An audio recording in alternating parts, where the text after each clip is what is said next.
What is going on, ladies and gentlemen, and welcome to another video. Today we are doing the top 5 movies of 2024. I did my worst 5, so go check that out if you haven't already. The top 5 list was probably a lot easier to make considering there was barely any candidates for this. Like last year, I remember I had like 25 movies that I really enjoyed. And to be fair, last year I think I watched 86 new releases. This year I watched like 48 or 47. Like there just wasn't as many movies releasing this year, I think. And there wasn't as many interesting movies. And you could blame it on whatever. Like I think 2023 there was probably more releases due to like the COVID backlog and a lot of movies got pushed back. But then obviously there was like strikes last year. That movie pushed quite a few movies back, but it wasn't really any contest for who was gonna make my top 5.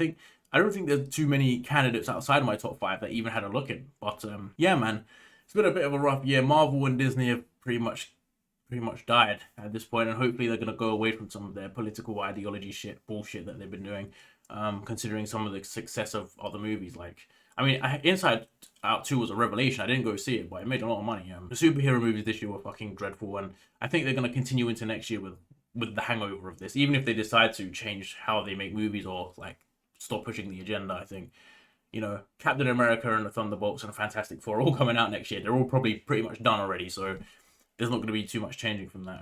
But yeah, without further ado, let's get into the honourable mentions. The first honourable mention is going to be Bad Boys for Life. This movie really surprised me, man. I was going into this thinking this is going to be shit. But I had time on my hands. I just rewatched the first 3 movies. Bad Boys 2 is pretty good. The other 2 are just decent action movies. I was like, could this be good? I wasn't really that intrigued. But then I went and watched it and I was like, yes, good job, mate. Well played. Everyone involved in this.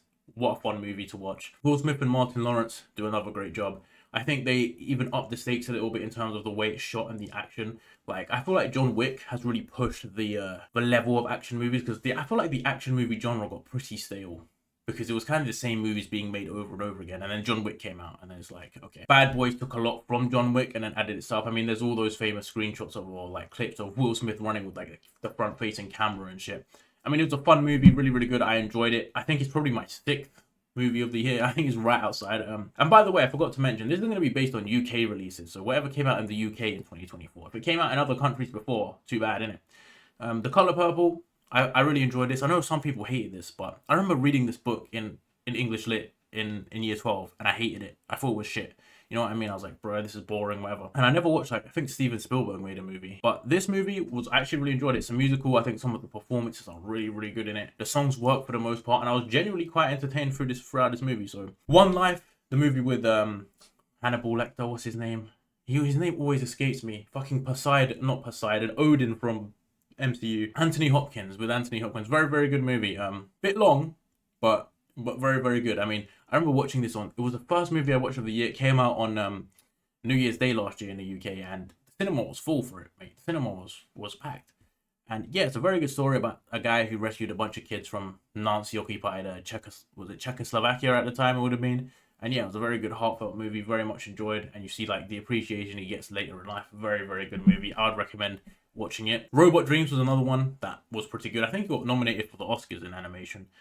A nice movie about a robot who wants a friend, so he hires a robot, and the robot gets stranded at the beach, and then they're both lonely again. And the final honorable mention has to be Abigail. Just a movie I had no hope for.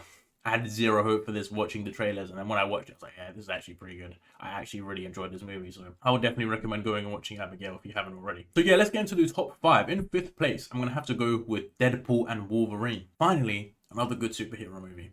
We've been getting one or two here or there, but the MCU's been pretty much dead for a while. Sony, Marvel has been pretty shit. And then Deadpool and Wolverine comes out. And honestly, I wasn't that excited for it because I feel like the Deadpool hype has kind of gone. Like the Deadpool 1 and 2 are very good, but I feel like it's been quite a while since the last movie released. Was it 2018 when the last one came out or whatever it was? Like, it's been a while. But again, Ryan Reynolds, perfect for Deadpool. Hugh Jackman, it's great to see him as like back in the MCU. I think Wolverine's a massive character, mate. They can definitely do a lot of marketing around that and hopefully get the MCU back on track. But I thought it was great to just see the way they tied off a lot of the loose ends of some of the other Marvel movies that were made out there. You know, Blade, they had Gambit in there, they had a bunch of characters. And this whole movie is just really entertaining, really fun. It's funny, encapsulates the whole Deadpool thing. And I guess Deadpool is part of the MCU now, so I guess Wolverine and Deadpool are going to be in Avengers movies potentially. So yeah, hopefully Marvel and Disney use this as an opportunity to correct the ship rather than, just make some fucking bullshit pandery shit. Number 4, is going to be Speak No Evil. Honestly, when I saw the trailer for this, I saw the trailer for this so many times. It's been advertising for a long, long time. And I wasn't really that excited for it because I didn't really know what it was about. I thought it was going to be some sort of demon or possession movie. And then I watched it, and then like James McAvoy makes this movie, mate. What a top actor he is, bruv. He's not appreciated enough, this guy. What a really good actor. And he just shows the descent of madness of this one character, and it's fucking insane, mate. He just goes from being this very normal guy at the start of the movie, and you just see him deteriorate, and the true colors show as his family comes and stays with him, and his family at like for a week. Like, you can genuinely feel the tension and terror, and I think it's great. Honestly, I think it's great. The only scene that was pretty shit, or like I think somewhat tarnishes the movie in any way, is the final scene of the movie, where the kid takes his revenge. That was, I don't know. They should have just left him there rather than do what they did. But yeah, for me, fourth best movie of the year. Really enjoyed it. Number 3, The Holdovers. Now, I know this movie definitely came out in 2023 in the US. It came out, I think towards the end of January here in the UK. And I was looking forward to this one because I heard the hype. And honestly, it was a great movie. I think Paul Giamatti did a great job. And it's a great sort of Christmas story about, 3 people who are alone and they have nobody to spend Christmas with, and they end up spending Christmas together and building an unlikely bond. And Paul Giamatti takes this fucking bitter, old, annoying, stinky character and he makes him human, which is great, man. And then you have this other kid who's a problem child, but it turns out his dad's like in the insane asylum, and his mum has off and left him there at boarding school for Christmas, which is kind of fucked up, mate. And then Davine Joy Randolph, who puts in a great... Did she win the Oscar for Best Supporting Actress or something? I can't remember, but then she's just there and her son just died, and it's just like this great heartfelt movie, man. I really enjoyed it. I would watch it again. I think, is it on Now TV? I might watch it again since it's Christmas, actually. Number 2, I think, is the most obvious one. It has to be Dune Part 2. I think everyone's gonna have this on the list. It's just Dune Part 2, man. What can you say? Like, I was late to the Dune party because I haven't read the books. I've read like the first 50 pages and I got bored. I'm not gonna lie. I watched the first movie literally last year before the second one came out, and I was never really interested. You know what I mean? It has a big ensemble cast. And I feel like the hype for Dune Part 1 wasn't that big, you know what I mean? Maybe it was and I just wasn't paying attention, but I feel like it came out at similar times to like where the MCU was at its height, so maybe it got overshadowed a little bit. But yeah, man, some great performances in here. Great storyline. Austin Butler and Josh Brolin with some top tier performances. I feel like the only thing that held this movie back for me was Zendaya. Like, I don't want to be that guy, but I feel like these type of roles are not suited to her. You know what I mean? Like, sort of action roles. I don't think she's great in Spider-Man either. Not that she's horrible in Spider-Man, but I feel like it's not the role for her. I think movies that fit for her is like challenges. Like, I liked Challenges. I know a lot of people like to hate on it. And a lot of people thought it was really good. I watched it and I thought it was decent.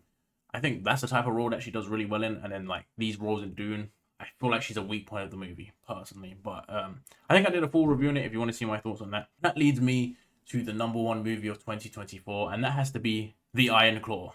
Honestly, what a movie. A movie about a wrestling family, and it's the most tragic story of all time. And apparently, the real life events are more tragic than what they displayed. But like, you just see them go through tragedy after tragedy after tragedy. Zac Efron, great performance. I mean, before this, I was not really convinced that he was a good actor. Like, he was in High School Musical, and yeah, I never really saw anything, and I was like, yeah, this guy's a good actor. But after this, mate, great performances all round. Very, very good movie. I don't want to spoil it. I would just recommend you go watch this, mate. I can't speak highly enough of how good this movie was. I think it's the only movie I gave 5 stars out of 5 on Letterboxd this year. So there you go.